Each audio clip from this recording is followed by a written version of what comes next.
And at this point, the crowd starts chanting, "We want truth." Mm. Cena chooses to address this and grabs the mic and says, "You can't handle the truth." And he goes on to say, "You want our truth? Our truth is right here, staring you in the face, and there's no one who can do anything about it." He says, "You are hypocrites for chanting for truth. You are all pathetic liars." And of course, this only encourages more "We want truth" chants. So in all of this, they have made our truth a bigger babyface than he ever has been in his entire career.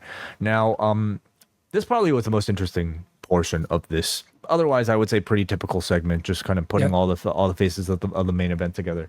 But what did you think of this? Was it Cena trying to shut down the R Truth chant, or was it his way of encouraging them, maybe as tribute or to shout out, I guess, somebody who he probably considered a friend? What do you I think? think my suspicion is far more likely the second of those two options. Where I mean, there is, and again, it's a mistake to get sort of sucked into the gossip and that you see on Reddit, but there is at least talk that Cena sort of asked, I actually think it was an obvious thing to do all along because of R-Truth's doing the Cena moves and it's his childhood hero and all of that. I think having an interaction between the two of them in this run was kind of inevitable. But there was talk that Cena kind of amped that up, that he wanted Ron Killings to be a big part of the run, and that he even perhaps thought that this might save, I don't know the truth of any of this, that he might save his job in doing so, Hmm. because he in the cost benefit analysis, Truth has probably racked up quite a big wage at this point. Mhm. Would be on that accountant's ledger as being, oh, we're paying this guy how much, Um, but They're in cost. back to Yeah, they need to save that. dropping speculation and getting back to tonight. I really feel like this was, if anything, a tribute to Truth, perhaps even um, a an effort to build up this chant, which I think WWE are trying behind the scenes to tampen down. They pulled that shirt, for The Ron example. Cena shirt. Yeah, you could still get other Truth merch, but they pulled the Ron Cena one. Yep, it Yeah. was. I collected for the site. It was a little roundup of kind of because Truth's exit was was remarkable by the reaction that it got. Hmm. You had Kevin Owens, you had Road Dogg, you had a huge number of some of the bigger names in the company um, paying tribute to him and Hmm. saying what a wonderful guy he was. Oh no, blah blah blah. Some of those tweets were deleted later on, and I'm glad that I sort of copied and pasted them rather than doing the links because they wouldn't have appeared in the story. And that said to me that the company was maybe leaning on perhaps some of the lower end of the spectrum people to take that down, please, because we know that happens. Yeah. Cena can get away with whatever the hell he wants. Hmm. So I think he clearly had you can't handle the truth up his sleeve. Mm. I think you want, the our truth is this, I think he had that up his sleeve as well. I think he was ready for that chant and ready with these responses. And I think what they do is amplify our truth in people's consciousness more than anything. So Yeah, it's interesting. Cena had also posted to his very entertaining and very mysterious Instagram a photo after the announcement of Truth leaving, a photo of our Truth in his Ron Truth gear as well. Yeah.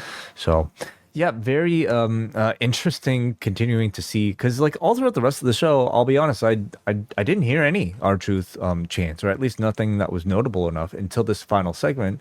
And not only was it loud, I would argue it was probably louder than they even were on Monday as a result of Cena encouraging and maybe whether or not intentional, the chants. So I continue to think that like they have to be thinking about how they're going to walk this back, and, I and making agree. sure because they're just creating a great big star for anybody else who wants to Mhm. bring this guy in right now. And I think they want to try to shut that down. I think there's still a wide open spot in the comedy realm for our truth in the company.